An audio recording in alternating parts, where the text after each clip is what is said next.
Assalamualaikum warahmatullahi wabarakatuh. Halo warga belajar. Oke, bertemu lagi. Hari ini kita akan belajar geografi mengenai pemanfaatan flora dan fauna. Setelah di pertemuan sebelumnya, tentunya di mapel geografi juga kita membahas tentang pembagian flora dan fauna. Sekarang kita akan belajar mengenai pemanfaatan flora dan fauna. Jadi tumbuhan dan hewan itu mempunyai manfaat yang besar bagi kehidupan manusia. Sehingga ada saling ketergantungan antara tumbuhan, hewan, dan manusia untuk kelangsungan hidup mereka masing-masing. Dengan kemajuan ilmu pengetahuan dan teknologi, manusia bisa memanfaatkan flora dan fauna untuk berbagai tujuan.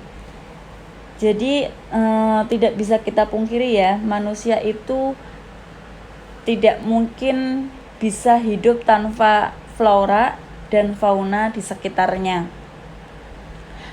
Karena untuk memenuhi kebutuhan makan sehari-hari pun manusia itu membutuhkan flora dan fauna tentunya. Bahkan dalam slogan kalau kita ingin hidup kita sehat, maka kita harus makan sayuran dan seperti ikan, ayam, dan lain sebagainya. Jadi di situ menggambarkan kalau tumbuhan dan hewan mempunyai manfaat yang besar bagi kehidupan manusia. Selanjutnya, pemanfaatan flora dan fauna oleh manusia dijelaskan sebagai berikut. Yang pertama itu sebagai bahan pangan. Seperti yang saya jelaskan tadi, bahwa dapat dikatakan kita agar supaya bisa sehat, itu kita dianjurkan untuk makan sayuran. Itu terutama ya. Sehingga di sini flora dan fauna itu bisa dimanfaatkan atau pemanfaatannya itu sebagai bahan pangan. Yang kedua, tempat pendidikan. Maksudnya di sini tempat pendidikan, kita tahu bahwa fauna dan flora di Indonesia itu sangat banyak, sehingga itu bisa digunakan sebagai tempat pendidikan kita, bahwa ternyata ayam itu berkembang biaknya dengan bertelur seperti itu. Tumbuhan ini ternyata bisa hidup di tanah yang karakteristiknya misalnya lembab dan sebagainya. Jadi itu mengapa pemanfaatan flora dan fauna dikatakan tempat pendidikan. Yang ketiga, pemanfaatan flora dan fauna sebagai pariwisata atau sarana rekreasi. Warga belajar pasti tahu ya, yang namanya kebun binatang.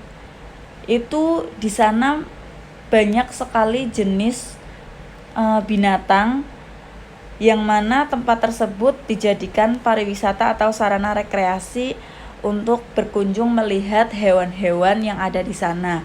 Bukan hanya kebun binatang saja, tapi di Indonesia kita punya Kebun Raya Bogor, yang mana di situ juga banyak sekali flora atau tumbuhan-tumbuhan yang bisa kita lihat atau bisa kita ketahui di sana. Terus yang terakhir ada sebagai lembaga biologi atau penelitian. Jadi flora dan fauna itu juga bisa dijadikan sebagai penelitian atau lembaga untuk dilakukannya suatu penelitian. Jadi itu penjelasan mengenai materi kita pemanfaatan flora dan fauna. Kemudian untuk tugasnya, coba warga belajar sebutkan jenis flora dan fauna apa yang sudah dimanfaatkan oleh warga belajar setelah mendapatkan materi ini atau setelah pembelajaran ini.